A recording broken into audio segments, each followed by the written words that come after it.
Hicimos este pequeño video con esta danza tan alegre, porque es el sueño de cada uno de nosotros que las mujeres afganas y todas a quienes ellas representan en su dolor puedan ser expresión libre y feliz de la cultura que viven, y deseamos que las futuras generaciones se nutran de las memorias de las luchadoras por esa libertad.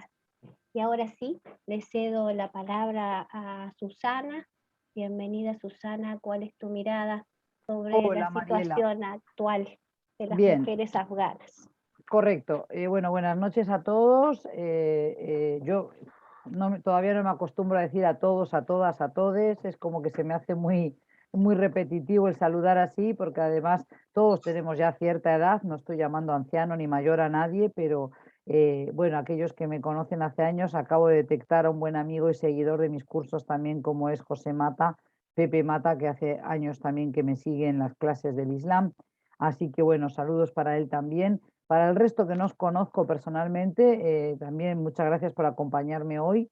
Se me ha pedido que en los 15-20 minutos que tengo hable específicamente de la mujer afgana, pero yo creo que es importante que tomemos conciencia también de que si hablamos de la mujer afgana, en tanto que mujer perteneciente a la familia del Islam, estamos hablando otra vez de los estereotipos que persisten en nuestra sociedad democrática, llámese de sociedad posmoderna, acerca de las mujeres creyentes. Lo que yo llamo, y de hecho tenemos un curso con una compañera, Isabel Valverde, psicóloga también y especializada en ciencias de la religión como psicóloga, lo que hablamos en este curso titulado Estereotipos de lo femenino en las religiones monoteístas, porque persiste también una idea maniquea de que son las religiones las primeras que oprimen a la mujer, las que no la ayudan a liberarse, a emanciparse. Y eso no es exactamente así, o por lo menos se hace una gran injusticia al pretender que las religiones son las que también siempre oprimen o en exclusiva oprimen a la mujer. Hablamos de mujeres musulmanas también como una etiqueta, Mariela, como si fuera una bolsa donde podemos meter a las 1.000 millones de mujeres musulmanas que hay hoy en el mundo. Estamos hablando de 2.000 millones de personas y resulta que decimos que el 50% aproximadamente son mujeres, con lo cual mal podemos pensar que los 1.000 millones de mujeres musulmanas viven todas exactamente igual su fe. Afganistán queda en el Asia Central, lo asociamos muchas veces con Oriente Medio por los conflictos que hay allí en aquella región, pero Asia Central es otra zona, pertenecen geográficamente a lo que se conoce como Eurasia, y aquello siempre fue muy codiciado por aquellos que fueron los ideólogos de las diferentes escuelas de geopolítica, por ejemplo, de Estados Unidos o de Gran Bretaña. Incluso Adolf Hitler quiso conquistar el Heartland, el pivote central de Eurasia, porque desde allí se suponía que después era más fácil conquistar la isla, el mundo, ¿de acuerdo? Entonces, Afganistán como un lugar estratégico enclavado en una zona muy geoestratégica entre continentes, ¿verdad?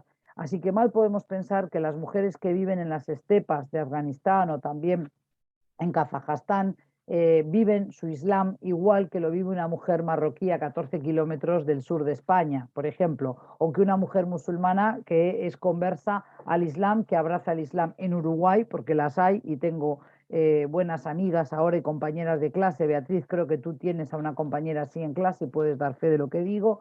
Mal puede vivir esa joven su Islam en Uruguay igual que una mujer afgana, para empezar. Y así podríamos seguir toda la noche dando estos ejemplos. Por favor, Mariela, acabo de chequear la hora, pero me controlas cuando falten 5 minutos para redondear. Con lo cual, Tranquila, estoy atenta.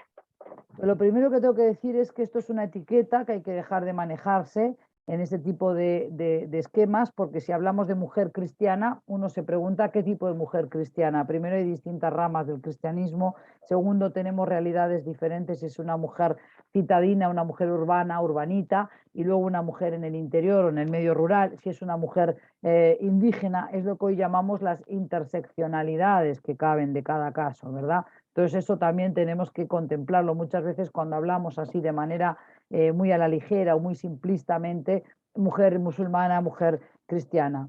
Lo que también tenemos que comentar son los mitos que todavía existen sobre la mujer musulmana. Persisten esos estereotipos, como yo decía, es decir, una mujer sumisa, una mujer devota de su hogar, una mujer que no tiene ni voz ni voto. y no debemos confundir el hecho de que lleve un velo, de que cubra su cabeza con un pañuelo, con que no sea una mujer preparada o que no sea una mujer que tenga anhelos en la vida o que tenga sueños por cumplir. También tenemos que aprender a respetar que no necesariamente todas las mujeres quieren seguir un mismo patrón de emancipación. Es decir, hemos puesto la mirada excesivamente cargada, las tintas, en la indumentaria, en la vestimenta. Y yo creo que muchas de las personas que están aquí esta noche entenderán muy rápidamente de que una pollera, una falda, no te hace más libre o menos libre. No porque llevemos un pantalón y podamos montar a caballo o jugar al golf, somos ya mujeres que no tengamos reclamos para nuestra sociedad occidental, ¿verdad?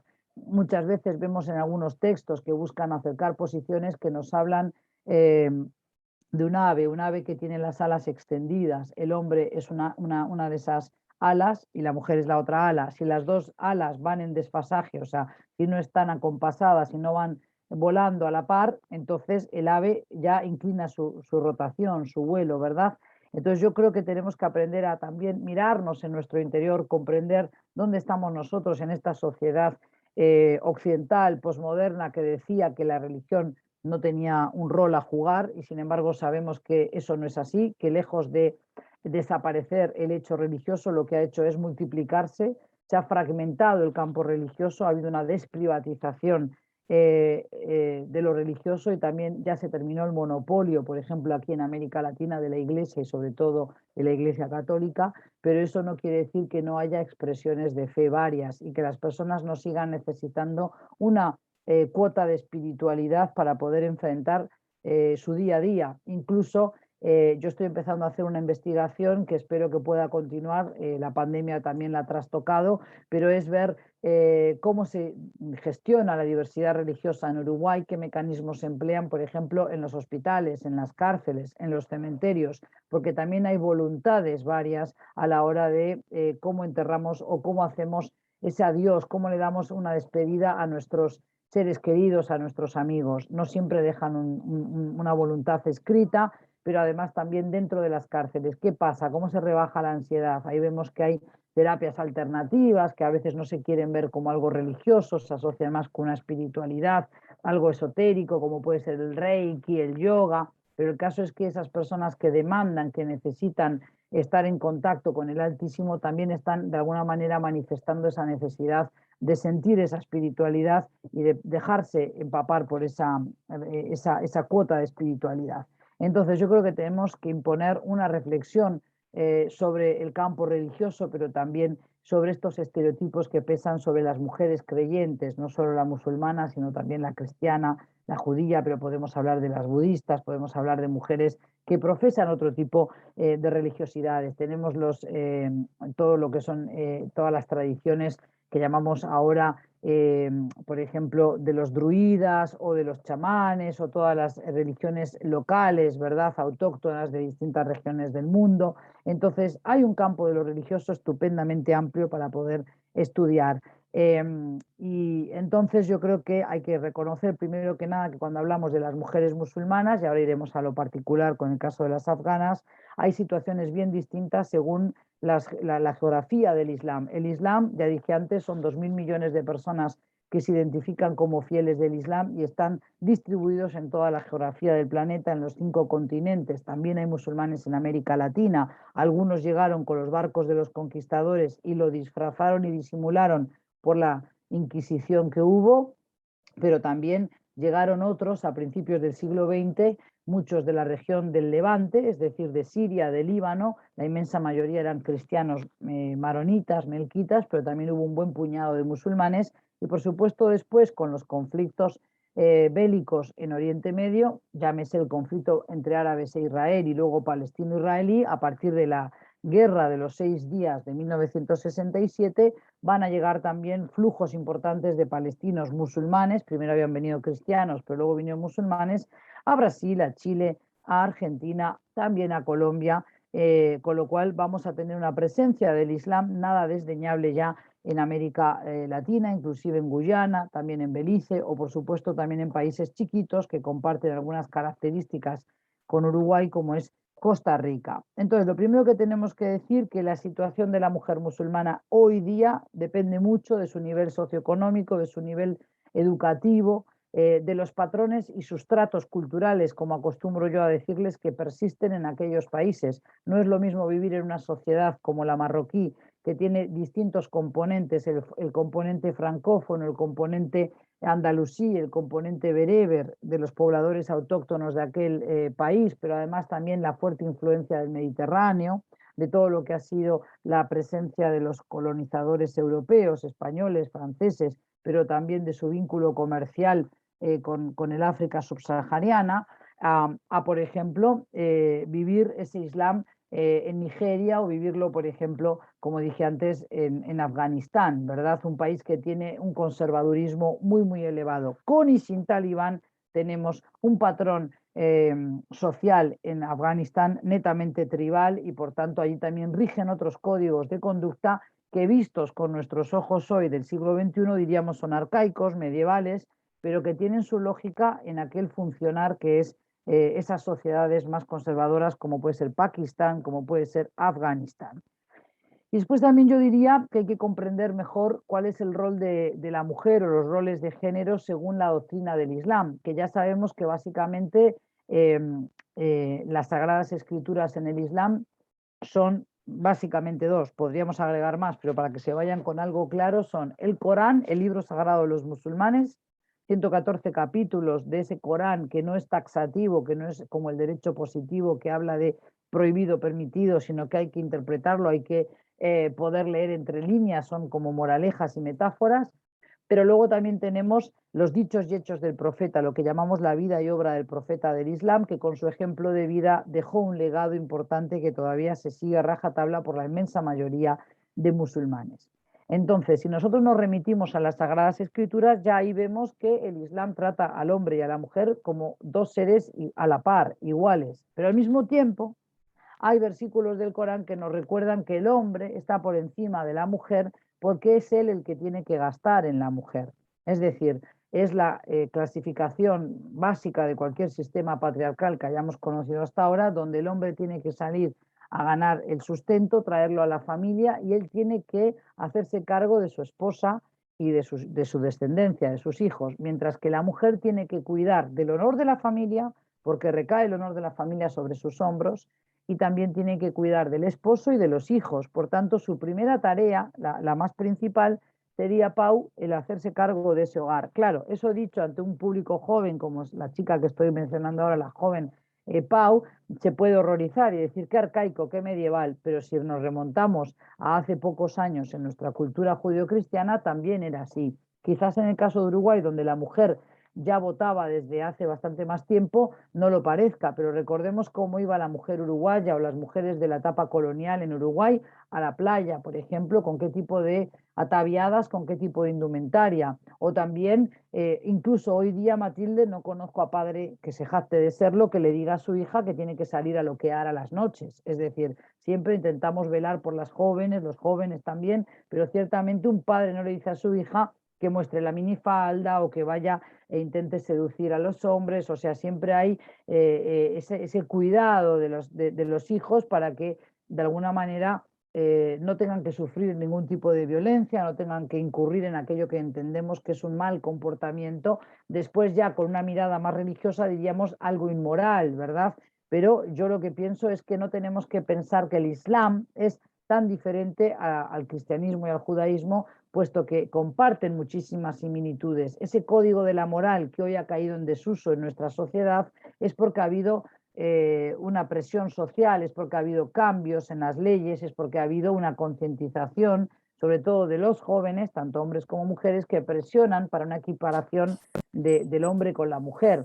Pero claramente hasta hace pocos años las mujeres no disfrutábamos de los mismos derechos que el hombre, en una sociedad bastante más conservadora, de corte machista, como se le suele decir ahora, pero todavía no está todo escrito, no está todo dicho. Es decir, cuando conversamos con personas que se dedican a estudiar dónde están los desajustes en nuestra sociedad, vemos que muchas mujeres acceden a puestos de trabajo, pero de repente no se les equipara en el salario y que hay a veces subterfugios también para perjudicar a las féminas frente a los varones. Hay otros que dirían que esto son paparruchadas, que esto no se cumple, que hay leyes, pero recordemos que no todos los países se manejan con leyes claras y unas reglas de juego claras, como sí parece haber, por lo menos hasta donde yo sé, en Uruguay. ¿Qué quiero decir con esto? Que en el Islam la mirada hacia la separación de los roles de género está muy clara. El hombre es el que debe salir a buscar el sustento y la mujer, primero que nada, debe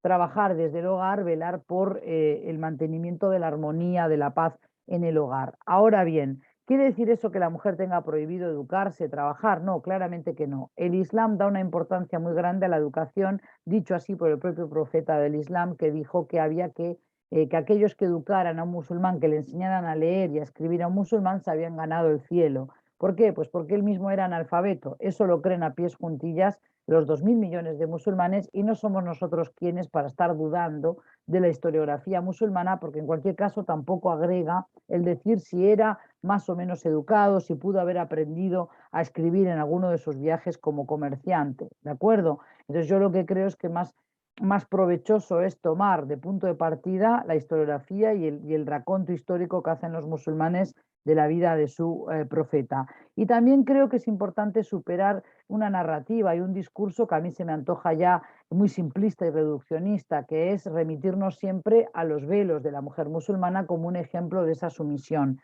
Hay una palabra y es el recato. La mujer musulmana tiene que mostrarse en el espacio público como una mujer modesta, virtuosa, recatada, para que se la tome como una mujer decente y no se la importune. De 6.123 aleyas o versículos que tiene el Corán, solamente uno habla claramente de los velos y dice algo así como: oh profeta, di a tus mujeres que se cubran desde arriba o externamente para que así no se las importune, no se las moleste. ¿De acuerdo? Entonces, no está diciendo ni el grosor de la prenda, ni si tienen que cubrir toda la cara, el rostro. Eso ya es un entendimiento de cada lugar y también ha ido cambiando con el tiempo, con los años. La prenda más comúnmente vista en el mundo musulmán es el hijab, es la pañoleta a 3 picos que cubre la melena, el busto de la mujer, porque la idea es que no muestre sus adornos personales, su silueta, que no se muestre seductora en el espacio público. Claro, hablar hoy de recato y de modestia, Zabdiel, parece algo traído del medioevo, pero hasta hace algunos años, evidentemente, también se pretendía que la mujer, fuese cristiana o fuese judía, se mostrara con una conducta intachable en el espacio público. De hecho, era una de las digamos, una de los rasgos o cualidades que buscaba un hombre para tomar a una mujer por esposa.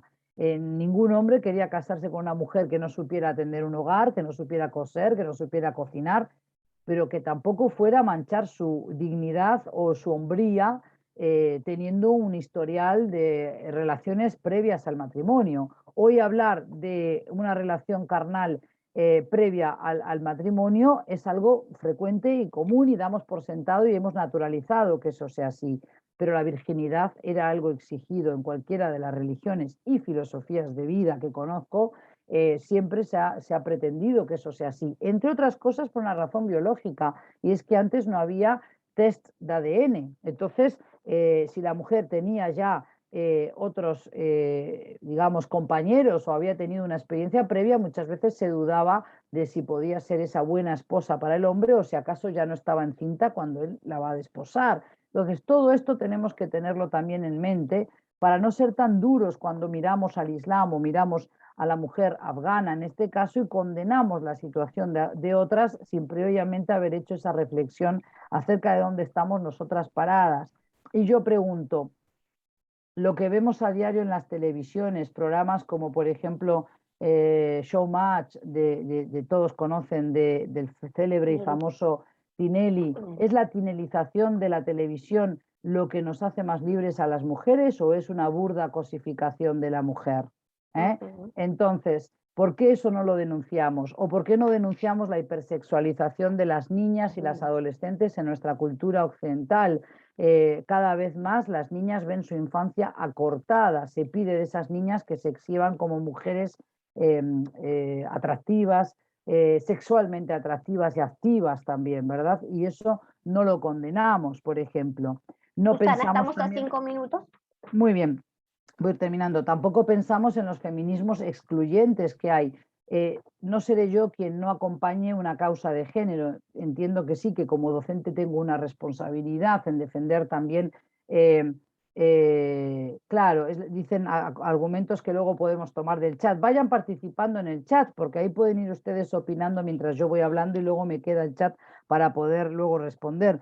No seré yo quien no defienda la causa de la mujer, pero tampoco defiendo esa mirada reduccionista, como dije antes, de un feminismo blanco que muchas veces deja de lado esas interseccionalidades. Hay mujeres que son, por ejemplo, musulmanas que quieren defender un feminismo islámico que muchas mujeres occidentales o mal comprenden o no quieren aceptar o asimilar, y que de hecho es un término que se acuñó en la década de los 90 con una profesora también que se atrevió a dar la plegaria, a liderar la plegaria en una mezquita de New Jersey en el año 2005, como Amina Wadud.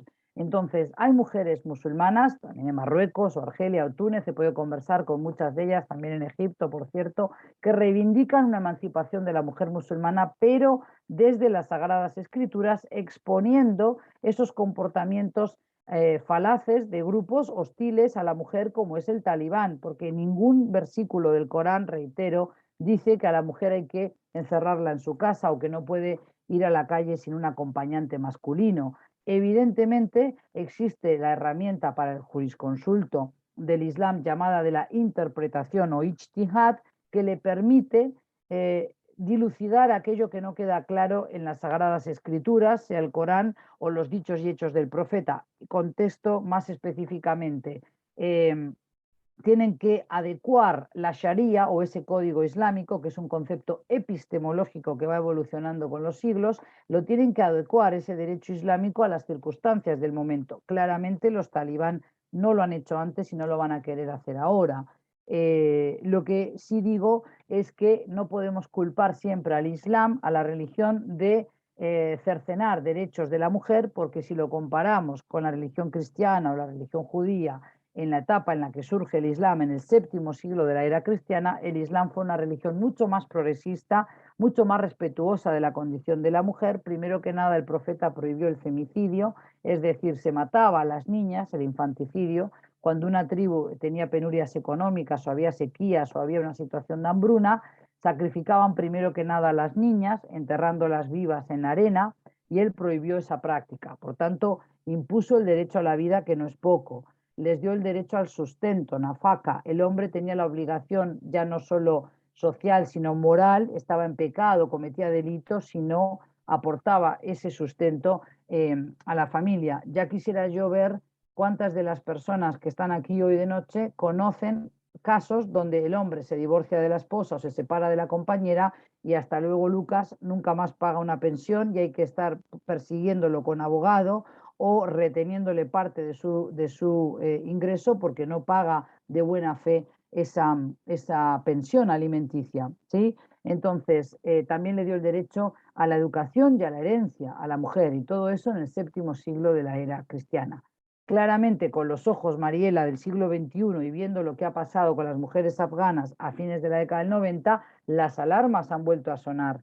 Pero tenemos que entender que si esa es nuestra preocupación, tenemos que trabajar con mayor ahínco por defender esos derechos de manera sostenida en el tiempo, y no solo cuando vemos imágenes como las de desesperación de los afganos en el aeropuerto de Kabul intentando escapar. ¿Por qué no hemos reaccionado como comunidad internacional durante estos 20 años y no hemos pedido que rindan cuentas de para qué fueron allí, cuántas escuelas abrieron, cuántas universidades llenaron, qué hicieron realmente para cambiar la condición de la mujer, o si acaso se gastaron billones de euros y de dólares que fueron a parar a los bolsillos de oficiales o de mandamases o señores de la guerra étnicos, que finalmente lo que han hecho es engordar a toda esa camarilla de corruptos que gobiernan un país como Afganistán desde hace muchas décadas y que lo han condenado al oscurantismo, ¿verdad? Sí. Esas son las reflexiones que yo creo que deberíamos manejar antes de hablar de la etiqueta de mujeres musulmanas. La Sharia es un código islámico, pero permite la interpretación de la Sagrada Escritura, el Corán, para adecuarlo a la práctica actual. Y también creo, con los años que llevo ya a cuestas de estudio del mundo musulmán y de conocer a mucha mujer musulmana, yo no me siento capacitada para ir a decirle a una mujer porque lleve el velo, tú estás sometida, estarías mejor sin el velo. siempre y cuando ella decida libremente tomar esa prenda, me parece que hay que respetarlo. Otra cosa es que alguien me puede plantear, ¿y cómo sabemos que lo ha optado, que lo ha decidido libremente? A lo mejor la familia la ha condicionado o el medio donde vive, todo eso es posible, pero nuestras familias también, nosotros también condicionamos a nuestros menores con todo aquello que aprobamos o dejamos de hacer. Sí creo que tenemos que escuchar más a las mujeres musulmanas y entender que son mujeres astutas, mujeres que son resilientes, mujeres que cuando se les da la oportunidad quieren estudiar, quieren avanzar, pero no necesariamente UNICE quieren ir hacia un modelo de desarrollo como el que hemos seguido las mujeres occidentales, que muchas veces hemos sacrificado cuestiones como maternidad, como feminidad, o por ejemplo, hemos sacrificado, yo diría que en costumbres que no a todas les parecían equivocadas, por ejemplo, la caballerosidad. Hoy un hombre puede ser tildado de acosador si tiende a ser Amable. caballeroso o caballero con la mujer. Y yo creo que esas son también exageraciones que finalmente acaban siendo un boomerang para nosotras mujeres. De acuerdo, hay preguntas en el chat como lo que es el feminismo islámico, que sería, Fabricio, para contestarte de una manera muy sucinta, sería a partir de las Sagradas Escrituras defender los derechos de la mujer musulmana, no incurriendo en esa lectura simplona que hacen algunos interesadamente, hombres y mujeres también de la comunidad musulmana, que dicen es que la religión lo prohíbe, el Corán lo prohíbe, y ellas dicen, bueno, ¿dónde está eso escrito en el libro? Pero no necesariamente sacrificando su práctica de la fe, siguen luciendo un tocado o un velo, porque recordemos que lo que oculta el velo es la melena, la cabellera que nos hace femeninas, que nos hace más eróticas. Yo siempre juego con las mujeres jóvenes de mis clases, o no tan jóvenes, pero bueno, en las clases presenciales que tengo en la universidad, y con una tijera les digo, ¿quién se deja cortar el pelo por 200 pesos, 500 pesos? Muriel, y voy subiendo hasta 5.000 pesos, y hay alguna que dice, no, por 5.000 me lo corto yo. Pero te puedo asegurar que primero, antes de los 3.000, 3.500, ninguna se deja cortar la melena. Luego eso quiere decir que nosotras entendemos que la melena nos hace más atractivas. Pues justamente lo que la religión del Islam y otras, también el judaísmo le pide a la mujer judía ortodoxa, que o se rape la cabeza y luzca una peluca, o tiene que cubrir su melena con un pañuelo, ¿sí? Entonces, bueno, todo esto que José Mata también apunta, la Iglesia Católica no admite el sacerdocio femenino, sin ir más lejos, son reflexiones que a mí me parecerían muy interesantes antes de condenar a la mujer afgana, o sobre todo cuando vamos a trabajar la cuestión de la opresión a la que se puedan enfrentar a partir de ahora con el grupo talibán. Piensen ustedes también quienes han negociado esa supuesta paz con los talibán. 20 años, 4 presidentes de Estados Unidos, billones de euros y dólares invertidos allí para cambiar a los barbudos por los mismos barbudos, porque el gobierno que se ha anunciado de los talibán son con la misma vieja guardia que ya estaban hace 20 años. A mí me gustaría preguntar contra qué enemigo han estado combatiendo, porque o mandaron a los peores pilotos del planeta, o mandaron a los peores soldados del planeta, o no hicieron bien su tarea.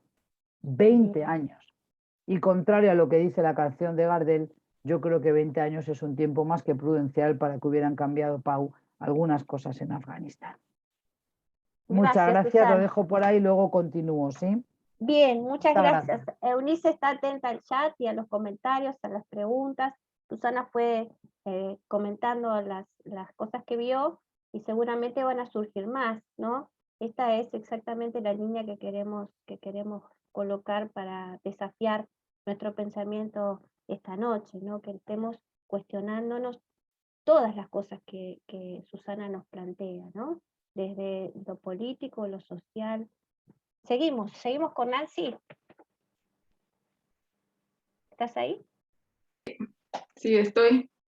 Gracias. Yo acepté estar acá hoy a la noche. Disculpa el español así más o menos. Hablo desde Brasil porque quería escuchar a Susana y aprender más. Gracias, Susana. Y intentar hacer un diálogo con lo que está pasando en la teología feminista a nivel internacionalista, ¿no? Donde la teología feminista musulmana ahí está también. Entonces, quiero compartir una pantalla, si me permiten. Sí. Eh, Creo que ya lo mucho- tenés habilitado. no estoy habilitada, Sí, sí, ya está apareciendo para nosotros. ¿sí? A ver si logro. Bueno, yo les tengo que decir que mi experiencia con la lucha de las mujeres musulmanas viene no de la academia como lo de Susana, sino más bien del activismo feminista y de la teología, de las teologías feministas. Mi experiencia está, eh, mi experiencia está con los foros social mundial, ¿no? Que ya pasaron muchos, empezó en Brasil, después en otras partes del mundo, y yo tuve la oportunidad de, en Kenia y en Tunisia, a tener contacto con mujeres, era una asamblea mundial de mujeres, de movimiento feminista, y ahí estaban las mujeres musulmanas, ¿no? Como nos explicó Susana. Entonces, un poco voy a dar cara y concretizar lo que ella decía. En estos espacios internacionalistas de un otro mundo posible, ¿no? Ahí estaba esta fuerza de las mujeres musulmanas, con mujeres de todas partes del mundo, pero también de Indonesia, de contextos muy distintos del mundo musulmano, y nos encontrábamos allí en una asamblea con mujeres de todo el mundo, ¿no? Y teníamos que encontrar algo légico, algo común, un lenguaje común de qué es lo que nos unía, ¿no? Y ahí fue la experiencia en Kenia, y en África hoy en día hay mucho de... África tiene un proceso acelerado de islamización, ¿verdad? Que es poco conocido, solo se escucha cuando por los terrorismos y los extremismos, ¿no? Pero hay un proceso bastante... Y hay toda una generaciones de mujeres, en especial en norte de África, que tiene una lucha muy fuerte por la democracia, por la igualdad y por los derechos de las mujeres, ¿no? Entonces, en especial, en el encuentro en Tunisia en 2013, yo me encontré con este movimiento que ahí está, Hawa, no se habla como Hawa, y es el Asociación Revolucionaria de las Mujeres de Afganistán, ¿no? Ellas pudieron presentar sus reclamos y ahí ya estábamos a 12 años de la ocupación militar del occidente en Afganistán, ¿no? Y ahí estas mujeres pudieron presentar su posición. Y esto nos abrió los ojos, como nos hablaba Susana, ¿no? Las mujeres afganas arden en fuego de la opresión, de la ocupación occidentales y fundamentalistas de la región. Entonces, ellas tienen muy claro, ¿no? Que tiene un fuego de dos lados, que es el problema regional, local, pero que tiene una presencia del occidente que es secular. Es una disputa por los territorios, por las vías, por los recursos que tiene ahí, que ha impactado la vida de estas poblaciones y esas regiones, ¿no? En el 8 de marzo, el Día de la Mujer de 2001, ¿no? Ellas dijeron, las mujeres afganas no han sido liberadas, ¿no? La historia nos ha mostrado que un país no haya liberación. Yo no puedo leer lo que yo estoy... Sí. Especialmente si ese país fue responsable de la desgracia del pueblo entregado a mano de los fundamentalistas. Esto que decía Susana, ¿no? Entonces, esto es un movimiento de mujeres en Afganistán. Y yo acompaño hasta el día de hoy, yo empecé a acompañar desde el 2013, y si ustedes pueden encontrar en la internet y pueden seguir leyendo lo que ellas van diciendo y cómo van presentando sus luchas, ¿no?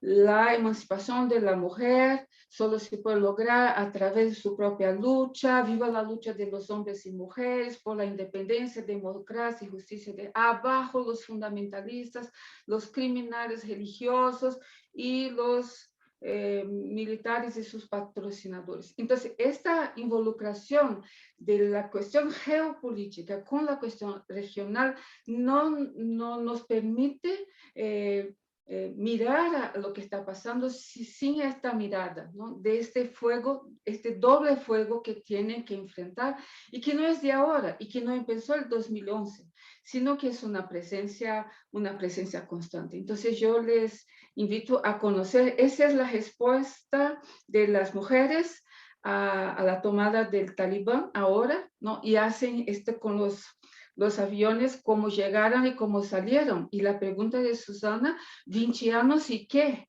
Ni derechos de las mujeres, ni democracia, ni construcción del Estado, nada, no pasó nada.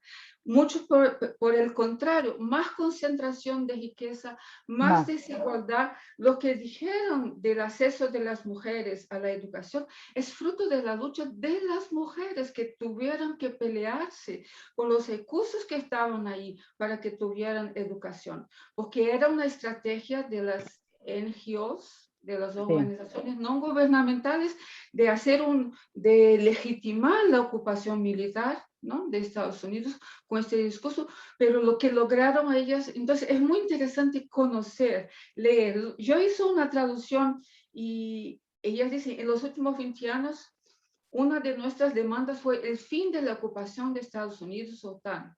¿No? Esta ocupación solo resultó derramamiento de sangre, destrucción y caos, ¿no? Y convirtieron nuestro país en un lugar más corrupto, más inseguro, narcotraficante y especialmente para las mujeres. Entonces, el punto de partida de la reflexión, sí, las mujeres de Afganistán necesitan nuestra atención, pero el punto de reflexión, hay que escuchar a las mujeres de Afganistán mismo, ¿no? Yo creo que Java no es la voz mayoritaria en Afganistán, mucho menos, ¿no? Sé que hay mucha complejidad, que hay mucha diversidad de voces ahí, ¿no? Pero ese es un sector organizado y que nos dice los fundamentalistas religiosos en la religión son empoderados por el Occidente, ¿no? Y ese es el punto que nos toca a nosotras, porque de alguna manera nuestros países son cómplices en los espacios internacionales de cómo se toman las decisiones, ¿no? Bueno, nosotros sabemos en Latinoamérica que es una intervención de Estados Unidos, ¿no? Sabemos el peso de eso, ¿no? Entonces, el punto de mi invitación para mí misma y para nosotras es intentar leer a estas voces. No está con lo que nos ofrece CNN, que es lo que repasa la información, los videos a las teles en nuestros países. Bueno, a veces encontramos algunas cosas más críticas, pero tenemos que encontrar caminos, ¿no? Y hay un movimiento internacionalista de mujeres, de activistas, que nos puede dar esta mirada. Entonces, hoy es muy claro, abajo los talibanes, ¿no? Nosotras mujeres, nuestras mujeres ahora son políticamente conscientes, ya no quieren vivir bajo el burka, algo que fácilmente hacía hace 20 años. Continuaremos nuestras luchas mientras encontramos formas inteligentes de mantenernos seguras. Ahora nuestro temor es que el mundo se olvide de Afganistán y de las afganas como bajo el sangriento gobierno de los talibanes a finales del 90. Alzaremos nuestra voz más fuerte y continuaremos nuestra resistencia por la democracia, que es lo que tiene ahí, secular, ¿verdad? Secular. Sí. Esa es una discusión muy grande, ¿no? Del secularismo, la democracia y el secularismo en el mundo musulmán. Es como nosotras que hacemos la discusión. Yo soy cristiana, soy teóloga cristiana y soy por el Estado laico, ¿verdad? Entonces nosotras sabemos qué es eso. Pero hay que considerar que no podemos espejar en Afganistán, en otras partes, como nos decía Susana, la idea del Estado moderno occidental y nuestras democracias, que tiene un proceso, todas las guerras religiosas que pasaron en Europa, no podemos olvidar. ¿Qué es Francia, Alemania? Mira, Alemania, 2 guerras mundiales en el siglo pasado, ¿verdad? Entonces, estos intereses del Estado moderno, la consolidación de las democracias modernas que llamamos hoy, es fruto del patriarcado, es fruto de las guerras sangrientas de las élites y de los intereses económicos geopolíticos. Entonces, no podemos, como dice el Evangelio de Jesús, tenemos que sacar la trave de nuestro ojo para poder mirar al ojo del otro, ¿verdad? De la otra, que es lo que estamos haciendo. Entonces, mi idea es que fue una experiencia muy fuerte lo de Tunisia, y tuvimos una discusión muy interesante y chistosa, aunque sea dramática, sobre el velo. El velo, no el velo, como este cartel ahí sobre de las melenas, como decía Susana, ¿no? Y el lugar de la melena en la estética de consumo y el uso del cuerpo de la mujer. Bueno, ya sabemos todo eso. Pero en Tunisia estamos como 3.000 mujeres de todo el mundo y teníamos que hacer la discusión. Y entonces salió la discusión, las mujeres, el velo y el casamiento que no es libre y todo eso, ¿no? Y entonces una activista musulmana feminista se levantó y dijo, ustedes tienen pena, dicen, pena, ¿verdad? Ustedes tienen pena de nosotras por el velo. Y por eso legitiman las ocupaciones de nuestros países para liberar a nosotras. Bueno, entonces nosotras tenemos pena de ustedes en el occidente, porque ustedes creen en el amor romántico. Ustedes creen en el amor romántico. ¿Qué? El amor romántico es una creación de fines del medievo, de la sociedad burguesa, de legitimar la dominación de la mujer en la casa, en el casamiento y los hijos. Y ustedes lo creen en el amor romántico. Ustedes se sienten libres. Y nosotras, ¿cómo? ¿Qué es lo que está pasando? Si nosotros tenemos pena de ustedes en Occidente. Ustedes creen en el amor romántico. Vean las películas, la música, los libros. Ustedes están inundadas por la propaganda del amor romántico. Y eso nos tocó. Y lo otro que dijeron, entonces, y nosotros también nos da pena. Los ancianos y ancianas en Occidente. Es legítimo que los hijos y hijas abandonen a sus ancianos en casas. En nuestras culturas jamás. Nosotros sabemos que eso no se hace. Entonces nosotros vamos a ocupar vuestros países para liberar a los ancianos y las ancianas, porque en la cultura de ustedes no tienen respeto. Entonces esto fue un poco, en la situación fue un poco chistoso cuando nos intercambiábamos situaciones, ¿no? Pero eso nos llamó mucho la atención lo que decía Susana, ¿no? Que no podemos buscar a un espejo. Si queremos encontrar a esa otra mujer en el Oriente, no podemos mirar con los ojos con los que fue proyectado por el orientalismo a lo largo de los siglos, que nos contaron qué es la mujer y qué es el Oriente. Hay mucho que no conocemos, hay mucho que no sabemos. Bueno, esta es mi amiga, Merve Kutukuris, de Turquía. Es una profesora feminista de ciencias políticas. Yo le conté a ella que íbamos a tener esta conversación. Ella me mandó, vea, está con el velo, es profesora en la universidad, tiene doctorado, y ella me mandó este texto, está en inglés, si ustedes quieren, puedo compartir. El feminismo musulmán se refiere no solo a los esfuerzos académicos, pero tanto las académicas como los activistas quieren aumentar la conciencia feminista en contextos musulmanes, presionar a los gobiernos para que otorguen las mujeres musulmanas como nosotras, ¿no? No como un espejo, sino como una ventana. Si buscamos un espejo, no vamos a ver nuestra cara.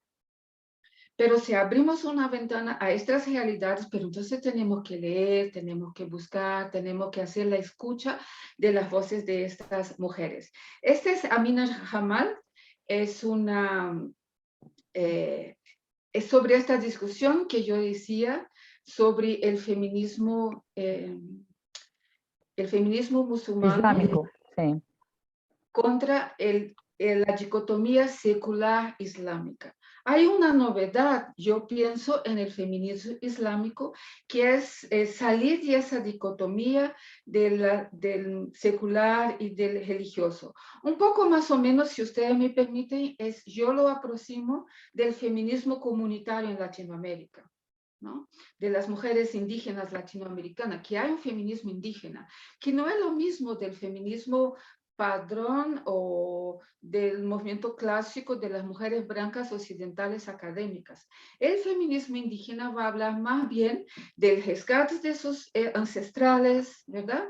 Y van a rescatar a sus dioses, sus diosas, sus rituales, y van a ser feministas, luchar por sus territorios, su cuerpo, acuerparse, el agua contra la minería. Entonces, nosotras sabemos en Latinoamérica que hay un feminismo de la Guardia Republicana en cuanto a establecer un perímetro de... Por favor, que alguien cierre los micrófonos. Sí, Tienen sí, micrófonos Sandra, por abiertos. favor. Ya voy a terminar, ya voy, disculpa, ya estoy terminando. Entonces, esa es otra Nancy, voz. está bien. Entonces, un espejo que queremos ver en el feminismo islámico, cómo nosotros salimos de la modernidad con la idea del mundo laico y religioso, que hoy en día en Latinoamérica es un problema, porque si la religión, nos contaron que con la modernidad la religión se había ido y no se fue, ahí está, ¿no? Y está entre los más pobres, las mayorías. Y yo decía, el feminismo indígena comunitario, ¿no? Hacia esta relación entre la religión, el mito, los rituales, los ancestrales, y nosotras comprendemos, ¿no? Entonces creo que sería una clave, y eso los foros social mundial nos mostraba eso, cuando se encontraban las mujeres desde la base, ¿no? Se encontraban desde las luchas territoriales, ahí había diálogo. Entonces esa es una profesora, Amina Jamal, es muy criticada porque está ahora en Canadá.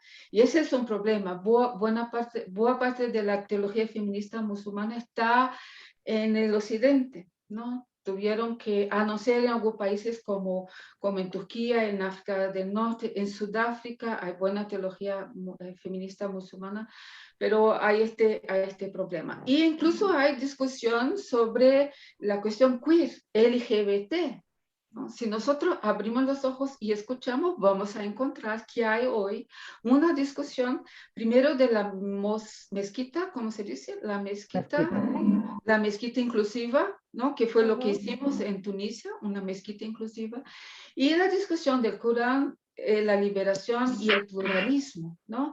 Y ese es un teólogo queer musulmán de África del Sur que se llama Farid Ezak. El libro Being Muslim está disponible en la internet y yo les invito a encontrar. Es Teología de la Liberación Musulmana. Es muy interesante, que dialoga con la teología de la liberación en Latinoamérica. Y no como espejo, sino como una ventana. Para terminar, ustedes saben que yo trabajé en Angola. Y en Angola yo estaba en el Departamento de Teología y Estudios de Religión. Y ustedes saben que el islamismo es prohibido en Angola. ¿Sabían? El islamismo no está aceptado en Angola por las autoridades, por dos cuestiones. Primero, por la incidencia de los movimientos extremistas islámicos en la región, que en Mozambique ya está, ¿no? En la disputa de la región de petróleo de Mozambique, en Cabo Delgado, ahí ya está. Entonces el gobierno de Angola con esta excusa no libera a las mezquitas. Están en situación ilegal y hay represión y muchas cosas. Y ahora, y el segundo punto es porque el islamismo trae la desigualdad para las mujeres. Entonces ahí en Angola, construyendo un curso de estudios de religión, cuando queríamos poner en el curso que tenemos que estudiar el islamismo, no decía, ay no. Y tenía estas dos explicaciones para no estudiar. En agosto, ahora, el mes pasado, el gobierno hizo una exigencia. Si los musulmanes logran hacer un consejo islámico de Angola, ahí pueden ser legalizados. Pero hay 3 consejos, ¿no? Y los 3 consejos, así se dice, los 3 consejos con puros varones. Y que hace la discusión mucho más difícil. ¿no? Entonces, esto para decir que son discusiones que están en abierto y que las mujeres musulmanas feministas están dos fuegos. Por un lado, tienen que enfrentarse con la mano pesada del occidente y los intereses geopolíticos, culturales, del neo-orientalismo, ¿no? De control. Por otro lado, tienen que enfrentar el fuego del extremismo religioso adentro de su región. Nosotras latinoamericanas sabemos qué es esto. Nosotras también vivimos bajo estos dos fuegos. Y el último caso es lo de Palestina. En Palestina, yo estuve muchas veces en Palestina, yo fui de un grupo internacional que se llama Caros Palestina del Consejo Mundial de Iglesia. Allí yo puedo vivir la relación entre mujeres cristianas, musulmanas y judías. Todos tres grupos en contra de la ocupación militar de Israel del territorio palestino. Y ahí yo me di cuenta que, primero, que hay un problema en las religiones monoteístas. Ese es un problema de nosotros, los cristianos, los judíos y los musulmanes. Tenemos un problema de raíz, es que queremos ser el uno y el primero, el único. ¿No? Pero vea que somos hermanos y hermanas de tres religiones que están así en el mundo semita, ¿no? Pero somos separados por el liderazgo patriarcal y los intereses geopolíticos que nosotros ya hablamos. Pero en Palestina, yo puedo sentir el esfuerzo y el dolor de las mujeres judías feministas, ¿no? En contra de la ocupación militar de Israel en Palestina. Las mujeres musulmanas, que ni todas palestinas son musulmanas, ni todas árabes son musulmanas, ¿no? Y las mujeres cristianas palestinas, que nosotras las cristianas alrededor del mundo abandonamos a las mujeres cristianas en Palestina, abandonamos las mujeres musulmanas en Palestina, bajo una ocupación militar feroz, violenta, que es la ocupación de Israel en Palestina. Y eso nos hace mal. Yo vi a las mujeres por las colas en los checkpoints, teniendo sus hijos muertos, enfrentando el muro de kilómetros, sacando sus territorios. Y las mujeres palestinas cristianas, las mujeres musulmanas, con el apoyo de mujeres judías, clamando contra el apartheid en Israel, y no se escucha nada en la media. Entonces, señoras, si queremos abrir la ventana, vamos a abrir la ventana y escuchar las voces. Y ahí vamos a ver que hay mucho más que podemos hacer. Por ejemplo, hacer la autocrítica del monoteísmo y del sionismo en nuestras iglesias. Eso nos hará bastante bien y hará de nosotras más capaces de solidaridad con las mujeres en Afganistán y otras partes. Gracias. Amén, Nancy. Ojalá se abran muchas ventanas. Mariela, yo quisiera acotar algo muy breve a lo que ha dicho Nancy. Sí. Me parece muy valiente su testimonio. Primero, felicitaciones por tu muy buen castellano. Por otro lado, he dejado ya algunas respuestas en el chat, algunos links. Suscribo cada una de las palabras dichas por Nancy y yo iría todavía acompañando lo que ya ella ha dicho. Hay maneras de presionar a los talibán. Bueno, puesto que los talibán van a seguir utilizando ahora su condición de gobierno en el país para someter a las mujeres.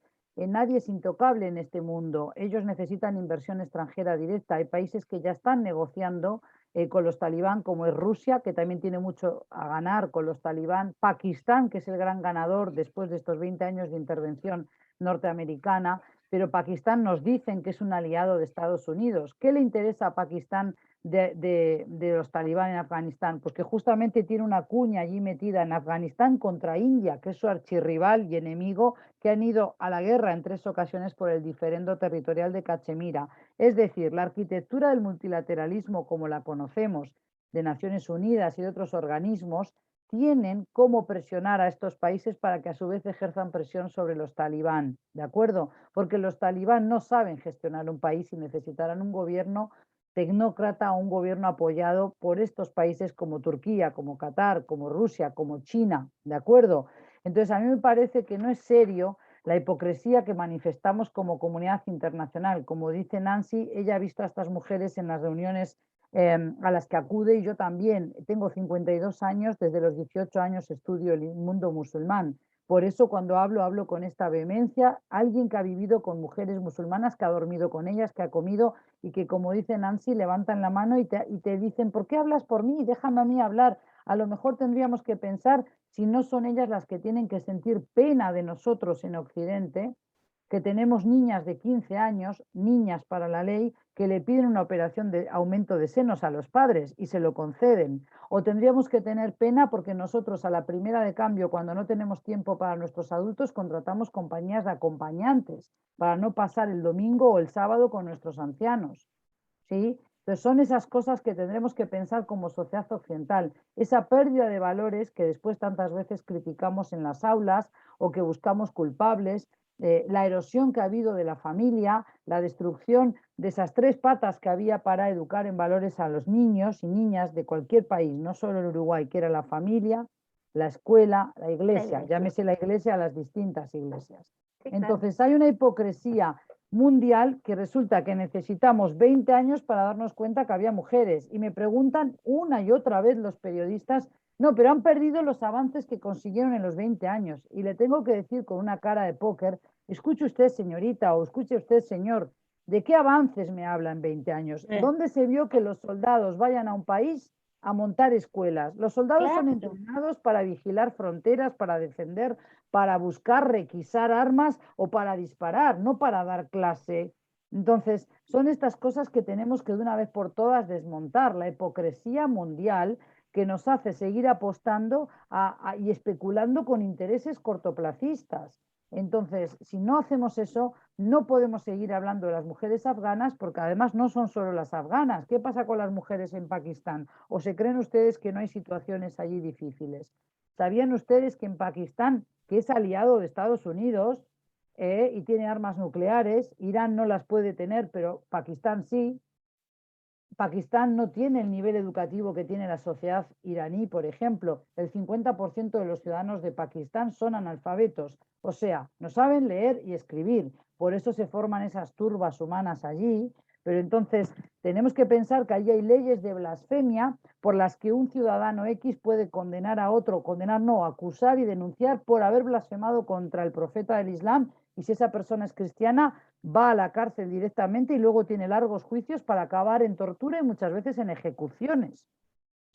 Pero también hay una persecución en Pakistán de la comunidad musulmana ahmadí, con la que yo trabajo ahora muy cercanamente porque investigo sobre ellos, y hay una arremetida de esa comunidad ahmadí con una red de misioneros jóvenes que están penetrando en América Latina, y que yo llamo un islam reformista, un islam que busca integrarse a las sociedades a las que llegan, pero que no son considerados musulmanes por las autoridades de Pakistán y sufren persecución.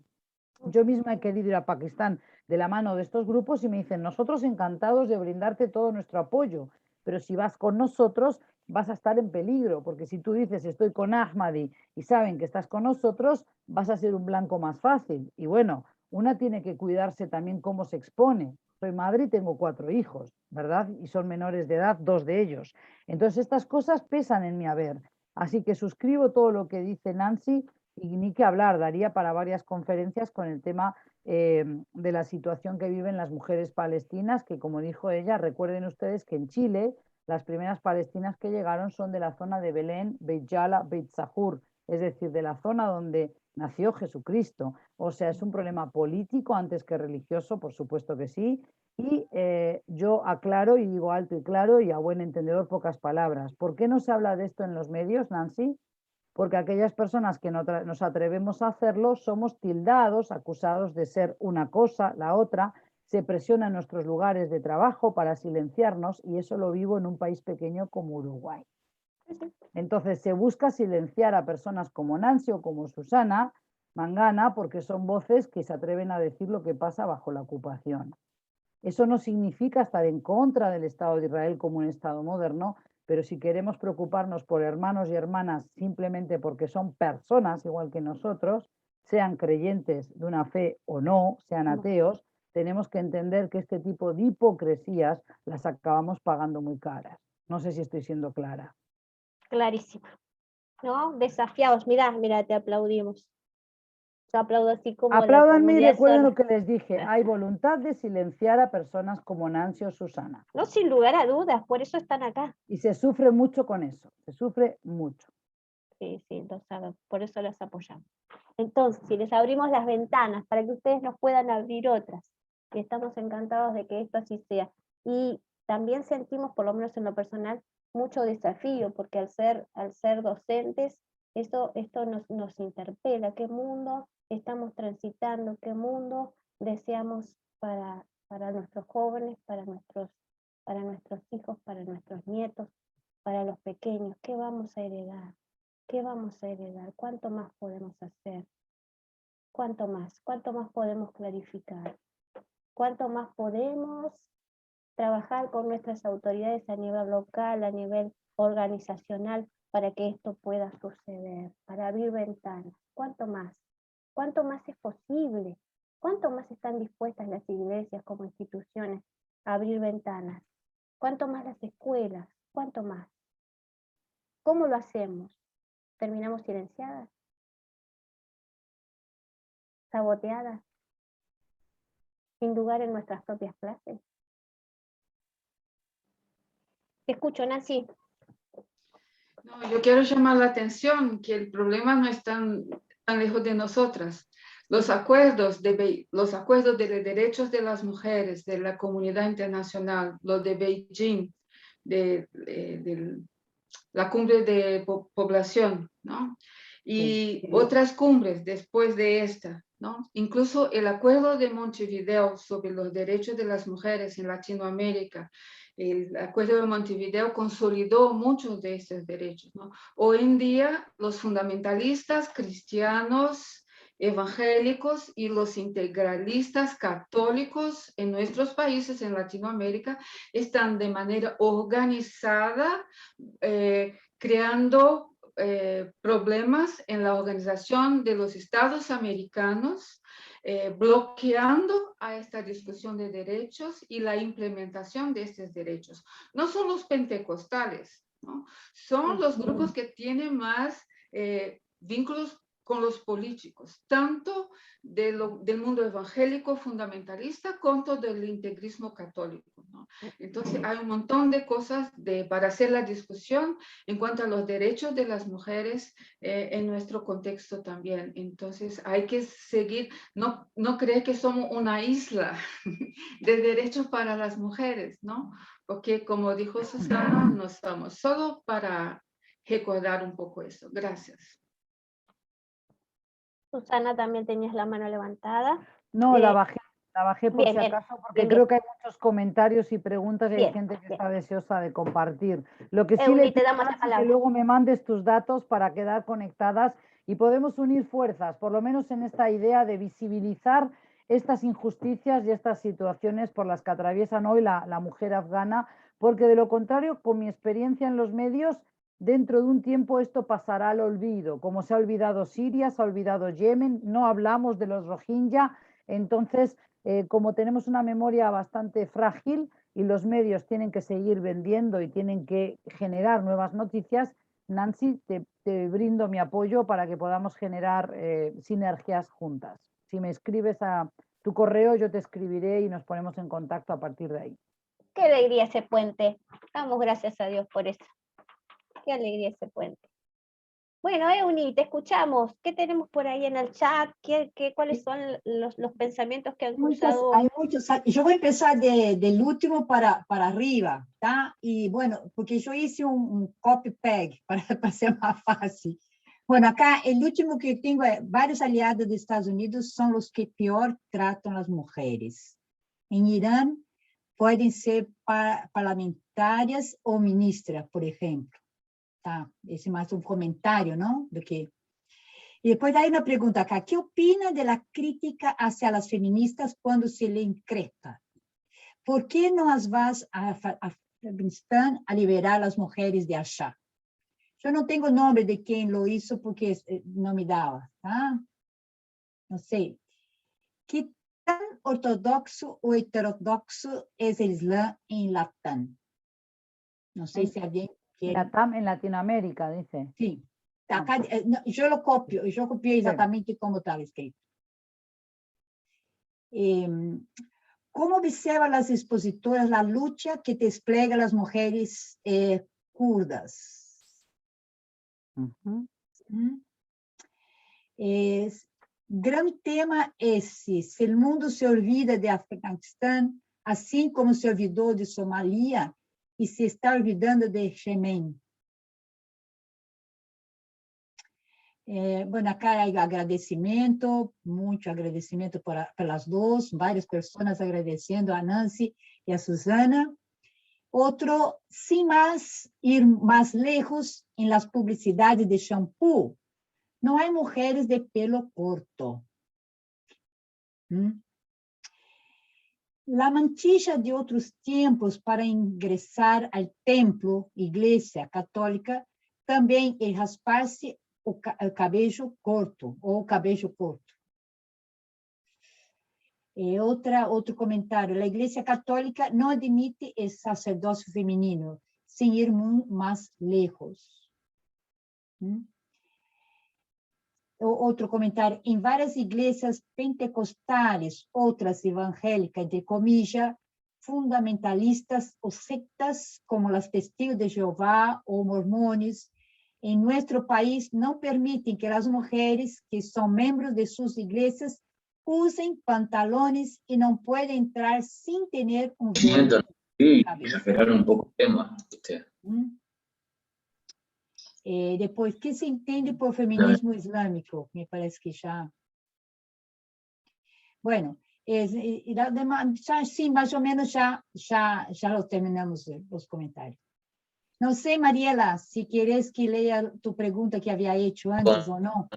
No, déjalas que respondan estas cosas que me parece que salió ahí de la elaboración y reelaboración que escucharon, y después si querés la hacemos, y tenemos al pastor Roa con la mano levantada también. Bueno. Nancy, no sé si tú quieres ir por alguna. Yo puedo hablar un poco de la lucha de las kurdas hasta donde yo conozco y lo que yo conozco del Islam en Latinoamérica. Yo he estado desarrollando trabajo de campo bastante exhaustivo en la Triple Frontera, la muy icónica y famosa Triple Frontera entre Foz de Iguazú, Ciudad del Este y Puerto Iguazú. Allí hay 22.000 musulmanes, el 50% son suníes, 50% son chiíes, la inmensa mayoría son libaneses de origen. Pero a ver, ahí es donde tenemos un núcleo importante de musulmanes y de árabes también, después de la comunidad árabe y musulmana de Sao Paulo. Después tenemos musulmanes en los distintos países de América Latina y, como digo, es un fenómeno que de a poquito va consiguiendo también adeptos. Por ejemplo, esta comunidad que yo mencionaba de los Ahmadi están presentes en Honduras, en México, en Guatemala. A ver, si son más abiertos o no, lo que para entendernos todos con la jerga, ¿no? Si son más heterodoxos, ortodoxos. A ver, en general, el Islam de América Latina es un Islam que se ve permeado por las costumbres también de América Latina y por digamos, un afán de mantener esas libertades individuales que tiene en general todo ciudadano latinoamericano, sea en Argentina, en Bolivia, en Chile, con lo cual es difícil imaginar un Islam tan ortodoxo como el que se puede practicar en Arabia Saudí de la mano del wahabismo, ¿no? Ahora bien, eso no quiere decir que no haya personas que han ido a estudiar, que han sido beneficiados con una beca y que han ido, por ejemplo, a Arabia Saudí y que vuelven imbuidos de toda esa idea. Pero después se chocan con el día a día de practicar eso aquí en América Latina. Justamente en Uruguay, cuando me preguntan, por ejemplo, por los afganos, si podrían venir las familias afganas, digo, bueno, hay un tema y es que no hay masa crítica de musulmanes. En Uruguay no hay una mezquita erigida como tal, no hay una mezquita con un minarete. Tenemos musalas o salas de oración, lo que se conocen como oratorios vulgarmente, pero no hay una masa crítica como sí la hay, por ejemplo, como les dije, en Foz de Iguazú, y esa es la cifra estimativamente 22.000 personas. Pero claro, luego también ahí entran a jugar un rol las etnias, la pertenencia a este grupo o aquel, que es algo que en Occidente estamos perdiendo de vista.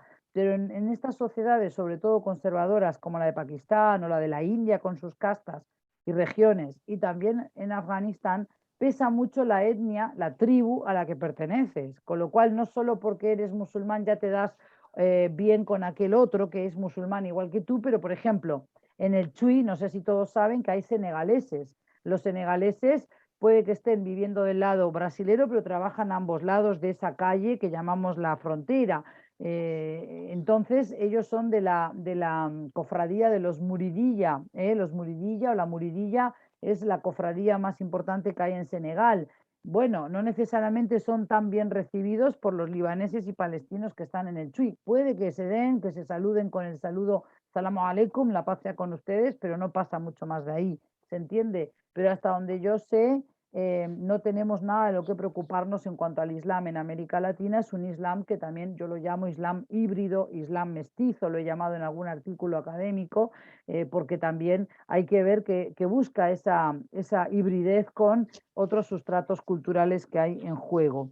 Y luego, en cuanto a la lucha de las mujeres kurdas, tenemos que entender que aquí el que ha defendido esa posición de las mujeres kurdas como guerrilleras o como mujeres que también buscan una emancipación en lo que le llaman el confederalismo democrático, ese proyecto político, es Abdallah Öcalan, que es un kurdo nacido en Turquía y que está preso desde fines de los 90 en una cárcel de máxima seguridad en Turquía.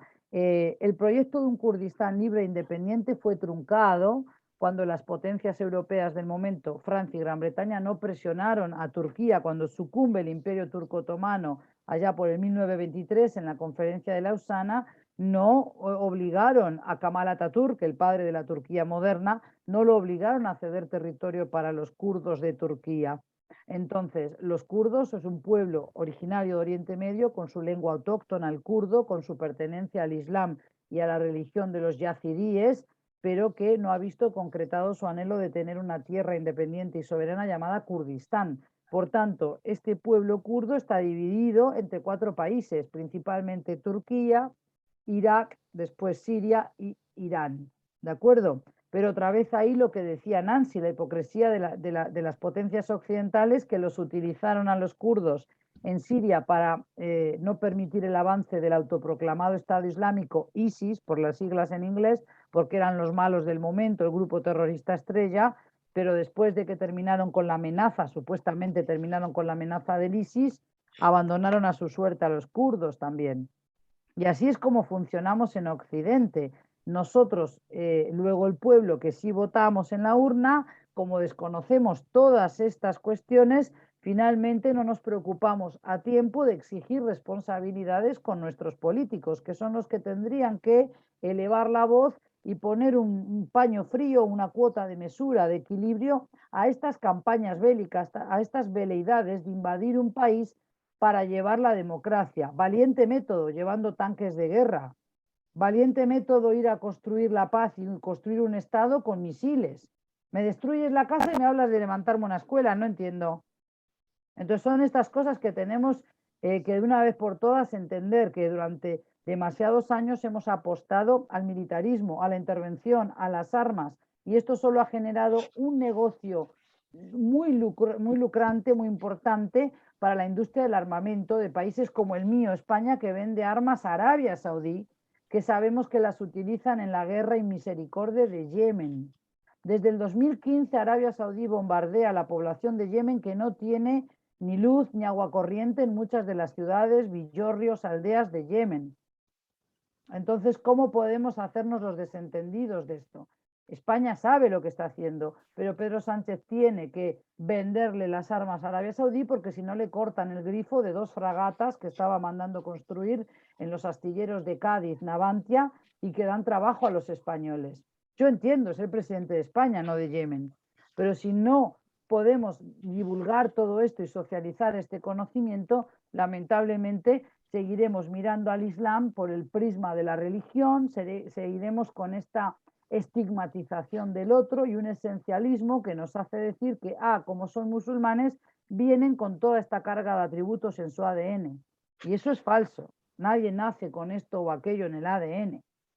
Y sin embargo, es así como seguimos mirando al Islam, por el prisma de lo religioso, no haciendo esa autocrítica tan necesaria que también decía Nancy. 2 personas que no nos conocemos, que nunca nos vimos la cara y que tenemos un mismo speech, por más que una tiró por una rama y la otra por la otra. ¿Cómo puede ser eso? Esto no estuvo pergeñado.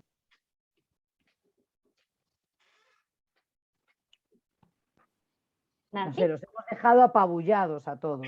Eso es lo que tenía que decir, pero había más cosas que Yo- habían dicho para Nancy. Yo quería pensar con usted, ¿qué sería el territorio guaraní en Latinoamérica?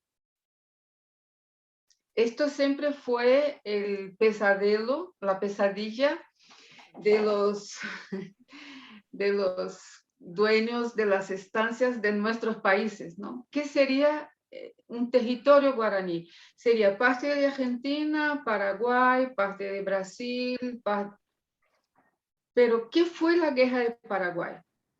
Un escándalo en la historia latinoamericana, ¿verdad?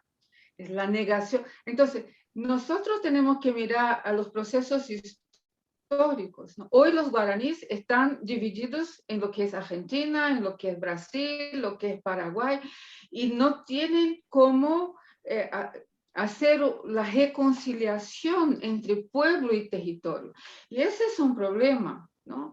El colonialismo imperialista occidental tomó decisiones en cuanto a las fronteras, en cuanto a los territorios, sin respetar las autonomías culturales, sin respetar los organismos vivos de las culturas, ¿no?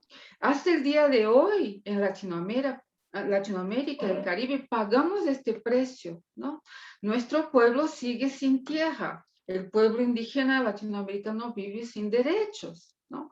Y muchas de las mujeres indígenas, feministas, comunitarias, son las que hoy luchan por cuerpo y territorio, ¿no? Entonces podemos tener una mirada para entender. Lo mismo hizo Europa con África. ¿Qué hicieron? Se sentaron los señores en Berlín y dividieron África. Este es de Bélgica, este es de Alemania, este es de Francia, este es de Inglaterra.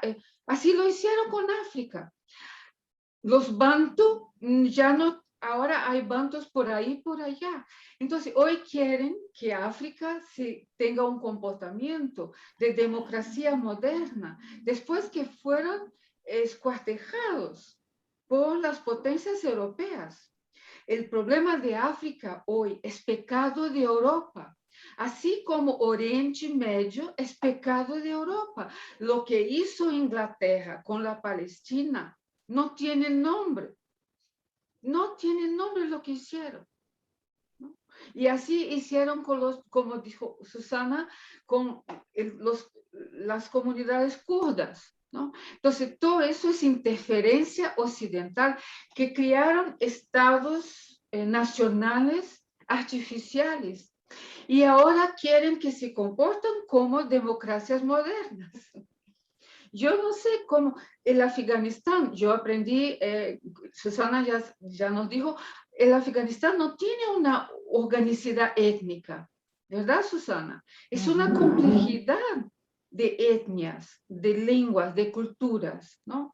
El islamismo fue la primero paraguas que más o menos trajo todos estos grupos juntos, ¿no? Pero desde ahí las potencias occidentales quisieron entrar por ahí y haciendo el enfrentamiento con los antiguos imperios medio orientales. Y es lo que salió. Y hasta el día de hoy, si ponemos en línea todas las intervenciones militares norteamericanas en el mundo, es increíble. Estos señores no nos dejan en paz, ¿no? Después de todo el periodo de Francia y de Inglaterra.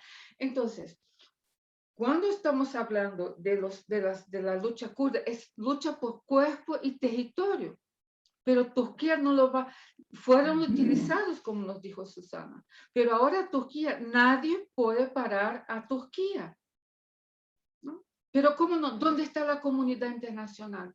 ¿Dónde está la voz de nuestros países? Infelizmente, Brasil ya tuvo una voz más solidaria de comprensión de los procesos históricos, pero ahora con un gobierno fascista de derecha, en Brasil estamos votando todo con Estados Unidos, contra los palestinos, contra los kurdos, contra Afganistán, contra todo. Entonces, la política que hacemos nosotros en nuestra casa, en nuestro territorio, que también es falso, porque es territorio tomado de los indígenas, y hay que reconciliar nuestros territorios con los pueblos originarios, ¿no? No para ser, como decía Mariátegui, ni copia ni calco. La democracia que queremos ser en Latinoamérica, no queremos ser ni copia ni calco. Es una democracia pluriétnica, con muchas lenguas, y eso es un largo camino. Y no tenemos las feministas que ir a Afganistán, porque las feministas ya están en Afganistán. Lo que tenemos que hacer es fortalecer el internacionalismo, el amor que tenemos por los pueblos del mundo, lo que queremos para nuestro pueblo, queremos para los otros pueblos. Y ahí los caminos del internacionalismo. Por ejemplo, la Vía Campesina, que es un movimiento maravilloso de campesinos. Los movimientos indígenas organizados en redes internacionales. Hay muchas cosas lindas, pero tenemos que poner en el corazón de nuestra fe el internacionalismo, el amor por el mundo. Esto es ecumenismo, todo el mundo habitado. No es reunión de cristianos. Ecumenismo es todo el mundo habitado. Y fuerza a las mujeres afganas. Yo espero que este encuentro pueda generar interés por conocer a otras situaciones, pero también por nosotras. Como en Chile los mapuche. ¿Te das cuenta lo que está pasando en Chile? Esto es reconciliación pueblo-territorio. Queremos hablar de los afganos. Hablemos de los mapuches, que ya está bien también. Gracias. Qué bien, seguimos abriendo ventana. Pastor, te escuchamos. Tenías la mano levantada. Sí, agradecerle a Nancy y a Susana porque pues, sus palabras son muy sugestivas y nos ayudan a ampliar un poco la visión sobre lo que está pasando en Afganistán. Yo quisiera como preguntarles alrededor de lo que sería como la islamofobia, en el sentido de que la construcción de los musulmanes como los enemigos de la democracia, entre comillas, se ha convertido en un elemento bastante fuerte para determinar muchas de las políticas migratorias, por ejemplo, en Europa. Y en cierta manera el antisemitismo, digamos, ahora da paso a lo que se llama la islamofobia. Y entonces con lo que está pasando en Afganistán es la oportunidad para poder legitimar precisamente que el musulmán es el enemigo. Y que obviamente las democracias están en riesgo, no porque la democracia sea un problema en sí, y no porque no se pueda sostener ese modelo neoliberal, sino porque hay unos enemigos desde fuera que han venido y que están llegando a romper ese sistema democrático donde había garantizado siempre la separación religión y política. Y entonces ese modelo que no funcionó tan bien y que fue incluso impuesto en el siglo XVII a partir de la paz de Westfalia, ese modelo que se convirtió en el modelo liberal, defendido incluso por la ciencia, por distintas instancias, además de lo político y de lo religioso, ahora entra en crisis, y la crisis no es por el modelo mismo, sino porque hay enemigos externos que son los fundamentalistas o cristianos, o en este caso musulmanes, y por eso hay que frenarle la entrada a Europa, sobre todo porque en América Latina no hay tanta migración digamos, musulmana. Entonces a uno le sorprende cómo ciertos países de Europa han determinado el porcentaje de personas que pueden entrar a Europa siempre y cuando no sean musulmanes, porque el musulmán es el enemigo. Cuando uno mira, por ejemplo, que la radiografía francesa con respecto a los musulmanes no es tanto porque vengan de afuera, sino porque la población musulmana está creciendo dentro de Francia. Entonces, bueno, ese tema de la islamofobia, bueno, no sé si nos pudieran como ayudar un poquito en eso, les agradecería. ¿Quieres ir tú primero, Nancy, o voy yo? No sé, como tú quieras. Bueno, justamente en el chat les había dejado una página con lecturas de mujeres, ensayos escritos por mujeres feministas, mujeres árabes y musulmanas, o quizás hay alguna otra que no sea musulmana, tengo que revisar lo que les envié, lo copié rápido. Yo este año me hicieron investigadora de una fundación que se la recomiendo, la Fundación de Cultura Islámica, es una fundación de cultura, justamente es apolítica, no responde a embajada alguna ni se mete en este tipo de cuestiones para permanecer independiente. Y bueno, me sumaron al plantel de investigadores. Otra cosa es qué tiempo libre tengo yo para investigar, ¿verdad? Como ustedes todos saben, no me sobra, pero también esto es una manera de estar activa en los temas y de tener como un acicate, ¿no? Las palabras de Nancy, el contacto con Nancy me va a servir para seguir potenciando algunas líneas de trabajo. La islamofobia es real, qué duda cabe, en buena parte de Occidente. No incluiría yo ahí al grueso de Latinoamérica. Lo que creo que ocurre más en Latinoamérica es un desconocimiento, y producto de ese desconocimiento hay una aproximación deficitaria, errónea hacia el mundo musulmán. Consumimos mayoritariamente prensa hegemónica, es decir, prensa que viene de los países del norte, Estados Unidos, Canadá, recorta y pega de agencias, o por ejemplo diarios de España o de Francia, con lo cual seguimos consumiendo el discurso fabricado en Occidente. Pero sepan ustedes que solamente el 86% de todos los refugiados del mundo, que a la fecha son 82,4 millones de personas, con la pandemia mediante aumentó el número de refugiados, de personas que tienen que salir de su país y buscar refugio en un tercer país porque peligraba su supervivencia, su vida, por distintas causas, el 86% se queda en países en vías del desarrollo. No llegan a su destino ideal, no llegan a Francia, no llegan a Alemania, no llegan tampoco a Estados Unidos o Canadá, ¿verdad? Entonces, hoy la Unión Europea está otra vez en ascuas. Parece mentira la lección de la guerra de Siria y el 2015, y aquellas imágenes de las columnas, las filas de sirios caminando por los raíles de la vía, intentando llegar a través de la ruta de los Balcanes a Alemania. No se ha aprendido, parece ser, y otra vez se quedaron dormidos, una vez más, y resulta que ahora nos sorprende esta estampida de los afganos. Hoy hay 3,5 millones de desplazados forzosos en el territorio de Afganistán, que son afganos, esperando que les abran la puerta de Pakistán. Pakistán la tiene cerrada a cal y canto porque va a pedir a cambio dinero. Quieren que le abra la puerta a los afganos: denme más dinero, denme algo, denme algún tipo de beneficio a cambio. Y la Unión Europea tendrá que ver cuánto está dispuesta a pagar, porque tenemos un disenso en la Unión Europea, no hay una voz al unísono, nunca la ha habido. Y entonces tenemos a Austria y Polonia comandando el bloque que no quiere la llegada de refugiados afganos por ser musulmanes, como indica el pastor, prioritariamente, ¿sí? Entonces, ahí tenemos esta situación tan triste, tan hipócrita, ¿no? Por un lado, son pocos los que podrían llegar eventualmente, y esos pocos, si se repartieran entre los 27 países de la Unión Europea, sería prácticamente ínfima la cantidad. Es como cuando en Uruguay me siguen hablando de las familias sirias, o me siguen hablando de si Uruguay está preparado para recibir a las poquitas familias de afganos que vendrían. ¿En serio me van a decir personas adultas como ustedes? Echemos una rápida cuenta, Violeta. 10, 12 familias, a razón de 6 o 7 hijos cada familia, 2 de ellos adultos. 6 por 10 serían... Me van a decir que 60 personas desestabilizan la economía de Uruguay. ¿Se puede ser tan necio?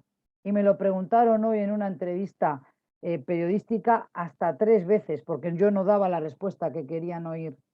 Señores y señoras de la sala, ¿realmente me van a decir que 40 personas sirias, la mayoría de ellos niños, bebés y mujeres, realmente desestabilizan la economía de este país y son una amenaza para los puestos de trabajo de los uruguayos? ¿De qué estamos hablando? Es ínfimo. O sea, Uruguay ha recibido una parte mínima de los refugiados sirios. Yo no digo que tenga que hacerlo. Lo que estoy intentando decir es, si seguimos en esta idea de que, se vienen los afganos, se vienen los sirios, perdemos de vista lo que está ocurriendo allá afuera. Entonces, la islamofobia es justamente esa construcción del musulmán como un enemigo, una amenaza. Y ahí hay maneras de construirlo sutilmente y otras que no son nada sutiles, ¿verdad? También hay construcción a través de los medios, que a veces por desidia, otras veces por no darse el tiempo de contextualizar noticias, acaban repitiendo aquello que se fabricó en otro contexto, en otra situación. Por ejemplo, yo ya tengo un curso que habla, en estos momentos estamos dictando un curso sobre diásporas árabes y musulmanas en clave comparada, comparando esa comunidad árabe y musulmana de América Latina con la de Francia, porque la realidad de los musulmanes en Sao Paulo, Nancy lo debe saber, o en Foz de Iguazú, dista mucho de la realidad de los musulmanes en Bélgica o en Francia. Entonces, pero es que además soy más dura todavía. Si creemos, Beatriz, que los musulmanes son una amenaza para la cultura occidental, sepamos que si todo sigue así con la tasa de fecundidad que tiene la mujer musulmana en Bélgica, de aquí al 2030, yo voy a decir 2050, regalo unos años, el 50% de la población de Bélgica va a ser musulmana. Entonces, ¿qué hacemos? ¿Nos escondemos? ¿Los repatriamos de vuelta a sus países? ¿Qué podemos hacer? Entonces, hay que tener en cuenta que a Turquía se le ha prohibido una y otra vez entrar al club privado de la Unión Europea porque son musulmanes. Se negocia con ellos, se utiliza el espacio aéreo de Turquía, sobre todo por parte de la OTAN, hay bases militares de Estados Unidos, etcétera, etcétera, pero no se les permite entrar al club de privilegiados de la Unión Europea. Por eso Turquía viró sus intereses hacia Irán, hacia Rusia, hacia Corea del Sur. No está esperando a que los europeos vengan a abrirle las puertas ya, el señor Erdogan. Entonces, estas cosas hay que tenerlas en cuenta. Y si nosotros en Latinoamérica no queremos ir por el mismo camino de esencializar al musulmán, básicamente decir que porque son musulmanes tienen estos atributos y por tanto son una amenaza para nosotros, tenemos que rápidamente corregir eso. Pero vuelvo a decir, hablar así me cuesta ser amenaza para ciertos grupos que parece que su interés es silenciar a Mangana, porque yo soy representante de algún demonio que no conozco. ¿Entienden?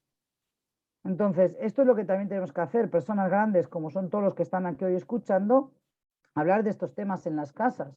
No puede ser, Nancy dijo sobre África y yo enseño sobre África en clases de geografía económica y humana. De una clase de 22 alumnos, ¿saben ustedes cuántos conocen algo de la historia de un país? Son 54 países africanos. ¿Saben cuántos países pueden poner en el mapa de África los uruguayos jóvenes? Begoña. ¿Cuántos? De 54 países. Aunque Ninguno. de tristeza decirlo, Ninguno. Pero eso es un país como es Uruguay, que tiene soldados uruguayos distribuidos en África y que son cascos azules, que yo no voy a hablar si tuvieron que ir o no, si está bien que vaya o no. Eso es otra cuestión que ustedes uruguayos tendrán que dirimir en algún momento, con algún referéndum. Pero Uruguay ha sido hasta hace poco tiempo el contribuyente número uno al esquema de misiones de paz per cápita, teniendo en cuenta su población, es el que más cascos azules mandaba per cápita, ahora es el número 2. Y sin embargo esa historia no la saben los uruguayos. ¿Por qué? Por otras cuestiones que ustedes saben igual que yo cuáles son. Y así está nuestra, no voy a decir que está la educación mal, así está nuestra visión miope, somos daltónicos o por no decir bipolares.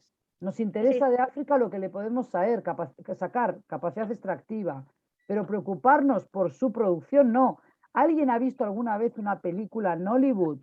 ¿Saben? No digo que ustedes no sepan, pero los jóvenes ciertamente no tienen ni la más mínima idea de qué es la factoría Nollywood, que son las películas muy buenas de África que se producen en Nigeria. ¿Qué conocemos de África? Los tópicos de las epidemias, del ébola y de la pobreza y los animales salvajes. También están los leones africanos que crecen y crecen mucho.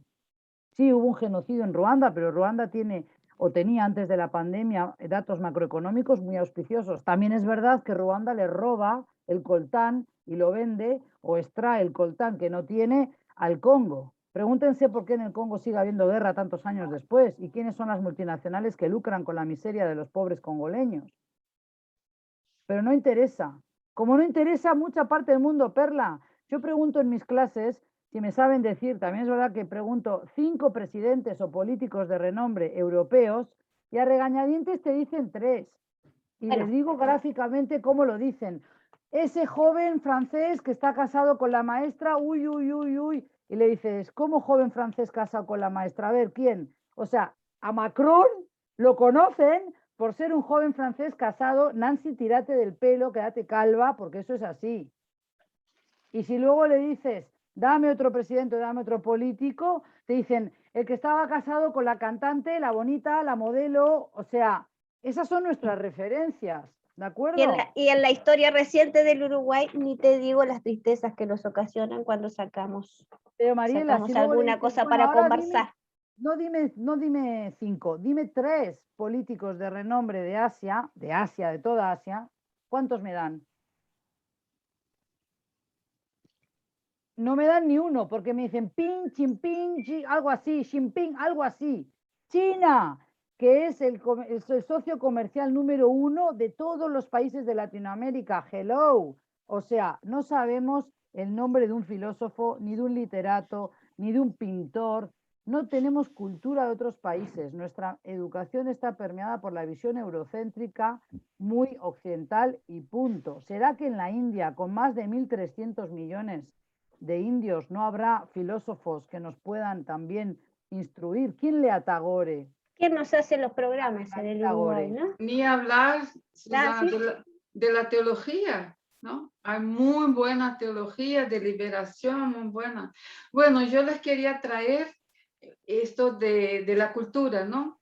De conocer los países, pero la cultura. Hay una cultura árabe muy antigua, muy linda.